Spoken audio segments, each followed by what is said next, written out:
Welcome back to Making a Difference on Buzz TV. I'm Mike White. Join me today is Mouse Sterling. Welcome to the program. Thank you, Mike. Good to be here with you. So you have been involved in the scouting program for over 35 years. How'd you get involved originally? I got involved in scouting as a young kid. I had a neighbor friend down the road who joined Cub Scouts, and I didn't know it, and he couldn't play with me one day because he said he had to go to some Cub Scout meeting. I don't think I'd have heard the word Cub Scouts, but I didn't want to get left out. So I tagged along, and the rest is history. So you've had the opportunity to experience a lot over the last 35 years. What are some of the most memorable moments that you take out of scouting? Well, my scouting career has been tremendous, and in ways that can be counted and ways that can't.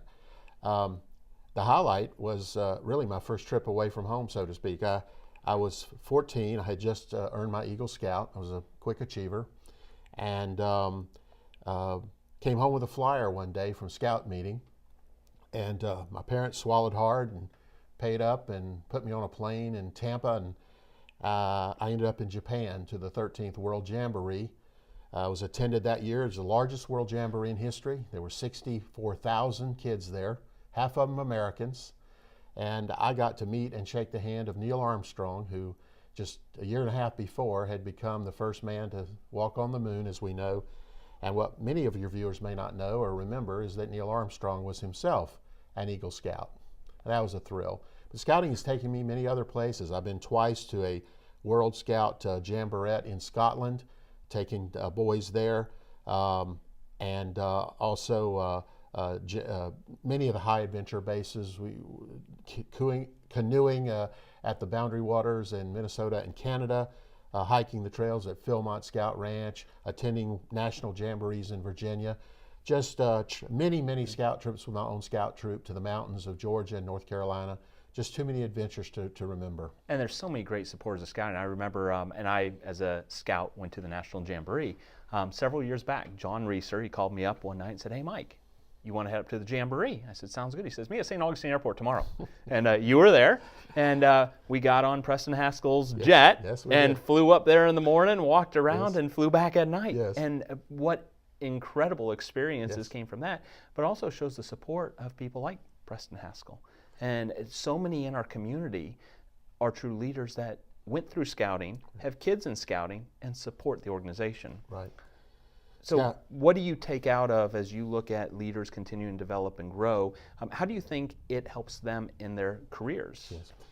Well, 2 points come to mind. One, I believe that the fact that many community leaders support scouting, who either were scouts as boys themselves, or who know of kids who were, perhaps their own children, benefited from scouting in ways that were perceptible.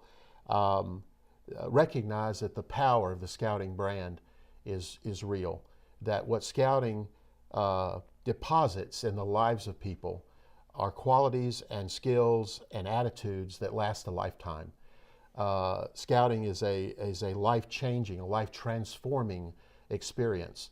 We're, as you know, a value transfer program. But we don't tell that to 11-year-olds when they join Scouts. We say, you want to come on a camping trip and have fun. One of the geniuses of scouting is that Baden Powell, who created scouting, a British war general back in 110 years ago, disguised scouting as an educational program. Scouting is nothing but an outdoor laboratory. We learn in the woods, we learn at camping trips, we learn while we're hiking and swimming and camping and doing. But the boy picks up values and skills that last a lifetime through that experience. And that translates into life in so many ways. I believe that the other facet is that, and let me stop there and ask you to repeat the real question. So how it helps kids actually into their careers. Yes. The other facet is, or the other side of that coin, is that scouting, having made that deposit in the lives of kids, translates into more success through life in all areas of life, especially career life. You know, for years, Mike, scouting was kind of viewed as Sunday school. Everybody assumed that going to Sunday school did you some good, but there was no empirical evidence that it did.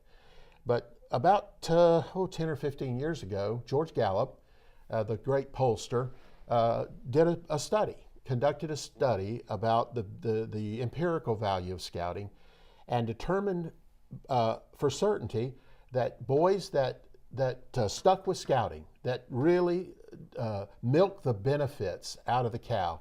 That is, they went through Scouts, they stayed 4 or 5 years into the program, earned their Eagle Scout, were accomplished Scouts themselves, went on to excel in life, make more money in life. So scouting pays. Gallup proves scouting pays.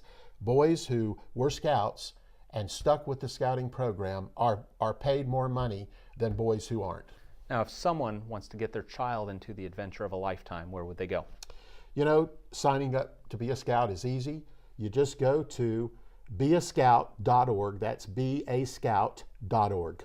Well, Mouse, thank you for everything you've done for the Boy Scouts these last 35 plus years and our community.